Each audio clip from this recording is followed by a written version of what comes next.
It looks like, all right, is Breeze all right? Like, we're up 12, they're up 17-10 now, going into the half.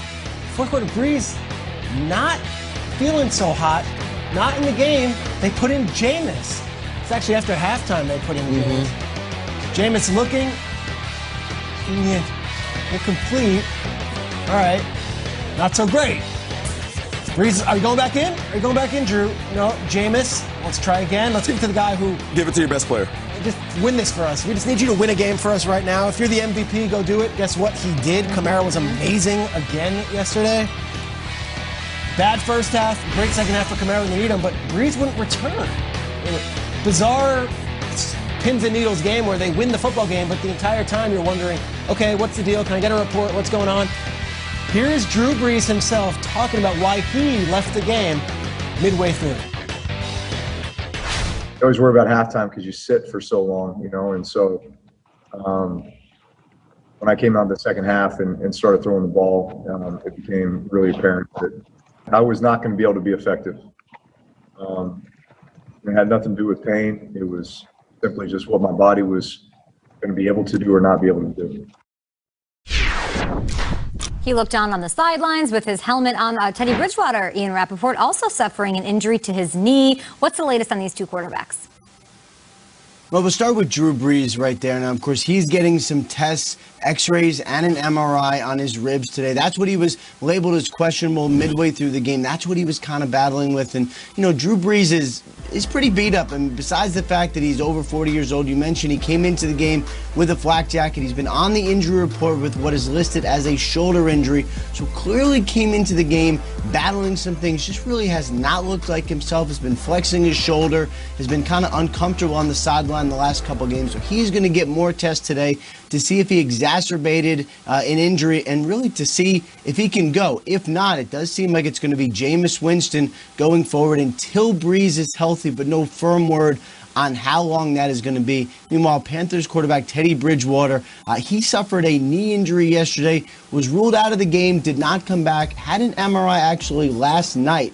And my understanding is, despite not being able to finish the game, this is not considered to be a major injury, not considered to be something that damaged his ACL, for instance. In fact, he has not even been ruled out for next week. So still a chance that he is out there. And obviously for the Carolina Panthers, that is essential really to everything they want to do on Sunday. We will be keeping a close eye on this one as well. Panthers host the Lions in Week 11. I believe the Saints are at home. They welcome their division rivals, the Falcons, to town this week. Thank you so much, Ian, for the updates all around. Let's talk about the NFC South, gentlemen, shall we? Let's do it. Taking a look here. Saints on the top still. Their defense did rally, of course. They do have a guy who's getting a lot of MVP love in Alvin Kamara. Quiet game for Michael Thomas and company. The Buccaneers turn it around, but they, like I said last week, hot and cold. Never know what you're going to get. The Falcons and the Panthers battling it out there at the bottom. What stood out to you most, though, in this Saints win over the Niners, Kyle? Well, it's just everything about Breeze. I said it during the highlight. I hated the call on Contavious Street. Absolutely hated it. I thought he tried to land on his side. I thought the call came about 2 minutes later. And I think if it was on Nick Mullins, it would not have been called. Let's put it that way. And I also think it really swung the game.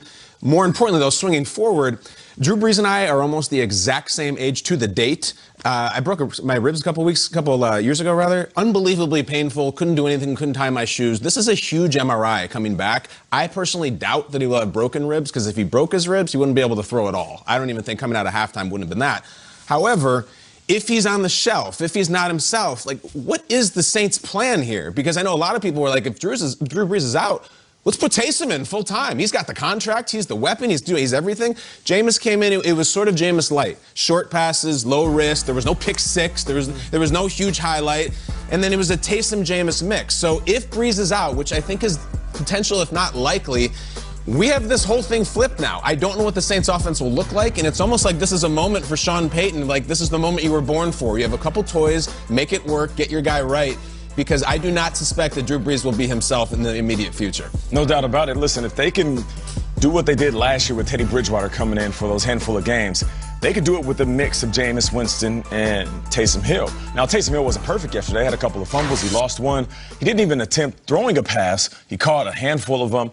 But Taysom is a guy that can do everything. So with his versatility, bringing in Jameis and saying, Jameis, I just need you to not turn the ball over. I just need you to have a little bit discernment when you're throwing the rock downfield. I just need you to get it to the playmakers and then let the playmakers do their work. That's a big ask. That's a big ask, but he did it yesterday. Yeah. What did he do? We just saw him feed Kamara, and we weren't surprised. Okay, give it to the best player on the field. And if you start to catch a rhythm with the wideouts, then you can cook a little bit. But I think they're perfectly fine. I saw Drew Brees on the sideline because of recent history with Teddy Bridgewater.